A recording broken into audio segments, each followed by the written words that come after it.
కేవలం 7,999 up to 10 kgs వరకు బరువు తగ్గి అధిక బరువు నుంచి వచ్చే ప్రధాన సమస్యలను దూరం చేసుకోండి. చిత్తూరు పలమనేరులో భారీ చీటీల మోసం బయటపడింది. బోయ వీధికి చెందిన చీటీల వ్యాపారి వెంకట్రావు కోట్లాది రూపాయలు వసూలు చేసి పరారయ్యాడు. చీటీల పేరుతో పేదలు మధ్యతరగతి ప్రజల టార్గెట్గా సుమారు 40 కోట్ల రూపాయలకు పైగా వసూలు చేశాడు వెంకట్రావు.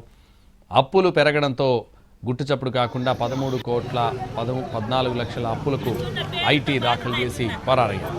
20 ఏళ్లుగా చీటీల వ్యాపారం నిర్వహిస్తూ సుమారు 500 మందితో చీటీలు వేయించినట్లు బాధితులు చెబుతున్నారు. చిరు వ్యాపారులు, మహిళలు, మధ్యతరగతి కుటుంబాలే ఈ మోసానికి గురయ్యారు.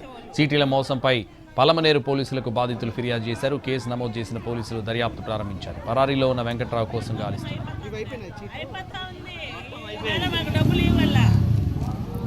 23 చీట్లు ఇవి, ఒక బ్యాచ్ ఇది ఒక బ్యాచ్. ఇది ఎంత?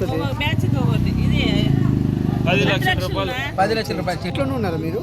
5,10,000 ఇచ్చే ఈ 5,10,000 అయిపోయింది కూడా ఆల్మోస్ట్ అయిపోయింది. ఈ రోజే లాస్ట్. పేరు కుమార్. 23 చీట్లు. 10 లక్షలు, 12 లక్షలు, 20 లక్షలు చీట్లు కూడా వేసినాం. దాంట్లో ఫస్ట్లో బాగానే ఇచ్చినాడు, కట్టే ఇచ్చినాడు.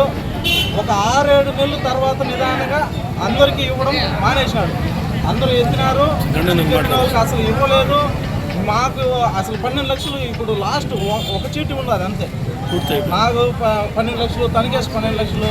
మా ఫ్రెండ్స్ ఉన్నారు, ఇంకా 3 ఉన్నారు, వాళ్ళు కూడా ఇవాళ amount. At the same time ఇది వడ్డీ వ్యాపారం చేసేవాళ్ళు వేరే వాళ్ళు ఎవరో మనకు తెలీదు. దాంట్లో లిస్ట్ అవుట్ చేసినారంట 70 మందే. పెళ్లి ఉందంట, ఒకరికి ఎల్లుండో మొన్నడో ఏదో పెళ్లి ఉందంట. ఆ పెళ్లికి దాచుకున్న డబ్బులు కూడా తెచ్చి ఇవ్వడం జరిగింది. ఐపీలో మాత్రం వాళ్ళు చెప్పడము ఐపీలో 13 కోట్ల చిల్లర మాత్రమే చూపించారు.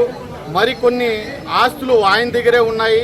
ఆస్తులు కొన్ని అట్లే దాచిపెట్టుకున్నారు. వేరే వాళ్ళకి వాళ్ళ బంధువుల మీద, బినామీల మీద పెట్టేసి వీళ్ళు వెళ్ళిపోయినారు అని చెప్పడం కూడా జరుగుతూ ఉంది. వీళ్ళు ఏం చెప్పడం అంటే ఓన్లీ 13 కోట్లకే రాయినారు, 70 నుంచి 80 కోట్ల దాకా స్కామ్ జరిగింది అని చెప్పేసి బాధితులందరూ కూడా చాలా వరకు ఆ ఐపీలో పెట్టిన పేర్లు కూడా